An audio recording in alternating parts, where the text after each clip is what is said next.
नमस्कार दोस्तों, आज मैं सुनाने जा रही हूँ आपको एक नई कहानी। घर बेचने की हिंदी कहानी। दिवाली का त्यौहार अभी आया नहीं था। सभी लोग दिवाली के आने की खुशियाँ मना रहे थे, लेकिन उस गांव में एक ऐसा परिवार था जो सबकी खुशियों को देख रहा था, लेकिन वह अपने लिए कुछ भी नहीं कर पा रहा था। उसी परिवार में एक लड़का रहता था जिसका नाम छोटू था। छोटू नाम से ही जाना जा सकता है कि वह भी छोटा ही था। उसकी उम्र अभी लगभग 12 साल की होगी। वह अपने पिताजी से कहने लगा कि सभी लोग दिवाली आने की खुशियाँ मना रहे हैं और आप कुछ भी नहीं कर रहे हैं। उसके पिताजी ने कहा कि हमारे पास अभी कुछ भी नहीं है जो कि हम अपनी तैयारी में लगा सकें। हमारे पास इतना धन भी नहीं है। उसी शाम को एक सेठ आया।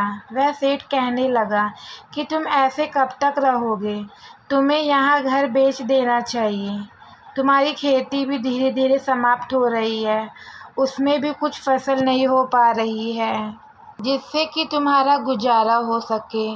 तुम्हारी खेती लेने के लिए भी कोई तैयार नहीं है, क्योंकि उसमें कुछ भी नहीं होता है और कितनी भी मेहनत कर लो उसमें कुछ भी नहीं होगा उगा पाते। इससे अच्छा है कि तुम अपना घर बेच दो, जिससे तुम्हें कुछ पैसे मिल जाएंगे और उन पैसों से तुम शहर जाकर कुछ रोजगार कर लेना, जिससे कि अपने परिवार की सारी समस्याओं को दूर कर सकूं। उस आदमी ने कहा कि मैं यह घर बेचने को तैयार नहीं हूँ। मेरे पास सिर्फ एक यही घर रह गया है और मेरे पास कोई भी रहने का ठिकाना नहीं है जिसका प्रयोग मैं कर सकूँ। अगर मैं इसे बेच दूँगा तो मैं जीवन में क्या कर पाऊँगा? सेठ बोला कि मैं तो अपनी राय दे सकता हूँ, बाकी उसको मानना तुम्हारे ही हाथ में है। मैं तुमसे ज़्यादा कुछ नहीं कह सकता। मुझे जो ठीक लगा वो मैंने कह दिया। उसके बाद सेठ वहाँ से चला गया। आदमी सोचने लगा कि सेठ अपने फ़ायदे के लिए हमेशा ही तैयार रहता है। मैं यह नहीं सोचता कि किसे कितनी ज़रूरत है। वह सेठ अपना फ़ायदा देखता है और अपने फ़ायदे के लिए ही सब कुछ करता है। 12 साल का छोटू यह सब कुछ देख रहा था।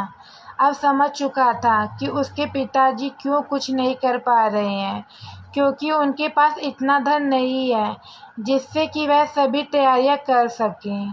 छोटू अपने पिताजी के पास आया और कहने लगा कि आप परेशान मत होइए, हमें इस चीज़ की ज़रूरत नहीं है जैसा कि सभी लोग कर रहे हैं।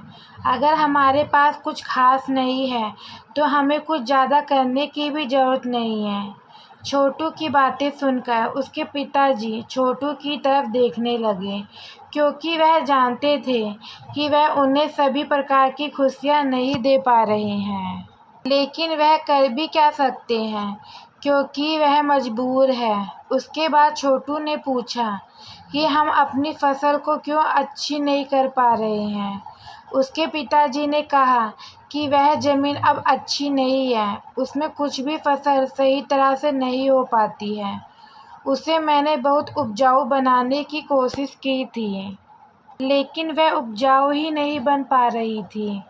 उसके बाद छोटू अपने साथियों के साथ खेलने के लिए चला गया।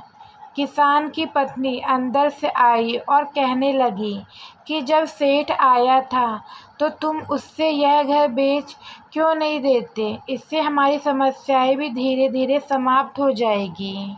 लेकिन किसान ने कहा कि हमें ऐसा नहीं करना चाहिए। एक घर है हमारे पास और एक छोटी सी खेती है जिसके सहारे हम यहाँ पर जी रहे हैं। अगर यह भी हमसे चला गया तो हम जीवन में क्या कर पाएंगे? और हमें यह उम्मीद भी नहीं है कि अगर हम यहाँ से चले जाते हैं तो उस जगह पर जाकर हमें कोई काम ही मिल जाएगा। यह कोई ज़रूरी तो नहीं है। शायद किसान सच कह रहा था, क्योंकि यह ज़रूरी नहीं होता है कि हमें जब चाहे काम मिल जाए।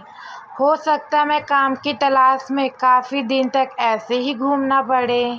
अगले दिन सेठ फिर किसान के पास आया और कहने लगा कि मैं तुम्हें आखिरी मौका देता हूँ।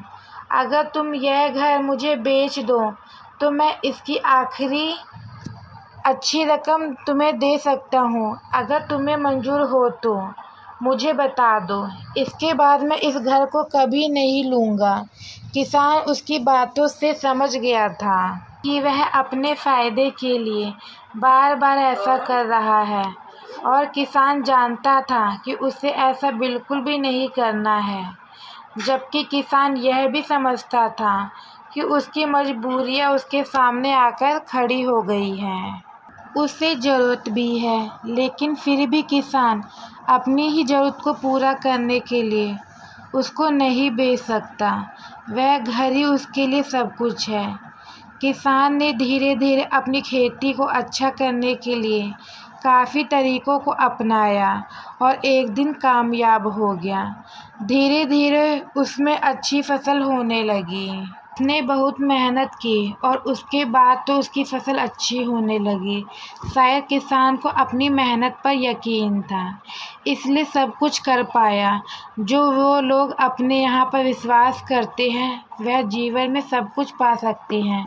तो दोस्तों, आज की मेरी ये कहानी यहीं पर ख़त्म होती है। आपको मेरी ये कहानी कैसी लगी कमेंट में ज़रूर बताएं। अगर आप मेरे चैनल पे नए हैं तो मेरे चैनल को सब्सक्राइब करें, लाइक करें। आगे आपको ऐसी और कहानियाँ सुनने को मिलती रहेगी। धन्यवाद।